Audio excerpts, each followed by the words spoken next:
Happy New Year! Mukama badde mulungi era abakuyingiza mu mwaka mwagendo bakolera ebirungi ebitagambika. Happy New Year! Atwongera okuddayo ku nsonga zaffe ez'okubatizibwa n'okujjuzibwa Omwoyo Omutukuvu. Amazima abalokole bangi nnyo kibanyiiza. Bw'omubuuza owange wabatizibwa mu Mwoyo Omutukuvu? Kibuuzo kinene, kibuuzo kibazitooberera kubanga abasinga tebabatizibwanga ku Mwoyo Omutukuvu. Balowooza nti kijja kumala gava oba kinaavaawo oba kinaakolebwa kitya oba kyakolebwa kitya, naye bo balowooza balina Omwoyo Omutukuvu era babatizibwa. Ekigambo okubatizibwa kitegeeza okukunnyika. Omwoyo Omutukuvu ono bwe gubeera nga gwe mugga gw'amazzi agakulukuta okuva ku nnamulondo ya Katonda, ne bakunnyika mu mugga guno ogw'omuliro, ogw'obulamu, ogw'obugagga n'obulungi obutagambika, tusigala kyekimu.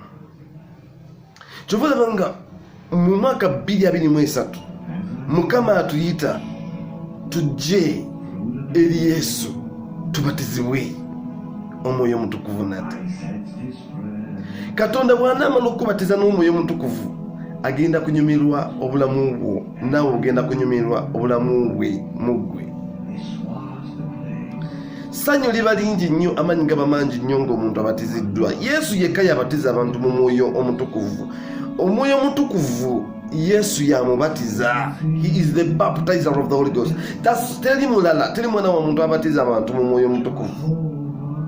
Fena tubabibya Katonda n'abikozesa okusobola okuleeta omwoyo we oba Omwoyo Omutukuvu eri abantu be, naye Yesu tumunoonye, tugende mu mwoyo tunoonye Yesu mpaka nga tujjuziddwa era mpaka nga tubatiziddwa.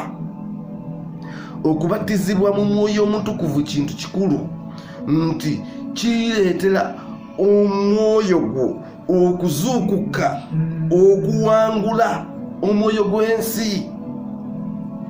Omwoyo gw'ensi gufugira mu bantu bangi nnyo olw'ekibi, sin, ekibi.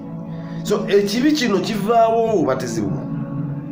Obutuukirivu bujja ng'obatiziddwa. Ngamba okubatizibwa mu Mwoyo Omutukuvu siri kuno okubatiza kwaffe okw'amazzi, ako kaba kabonero k'ekyo Katonda kyayagala kikutuukeko.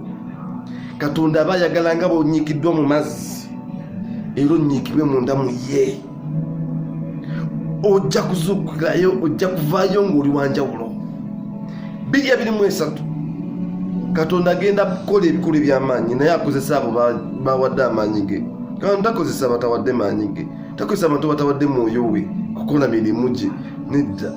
So gwe omulonde wa Mukama, ke kaseera ozuukuke, oyimuke, ogende mu maaso ga nnamulondo ya Mukama, ofune ekisa n'okuganja n'okusaasilwa ng'obatizibwa mu Mwoyo Omutukuvu.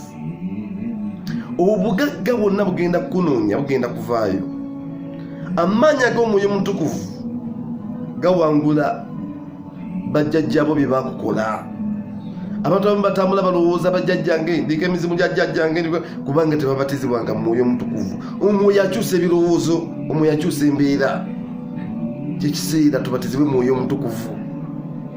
Guno gwe mwaka gwo ogw'enjawulo. Mukama aguwe omukisa.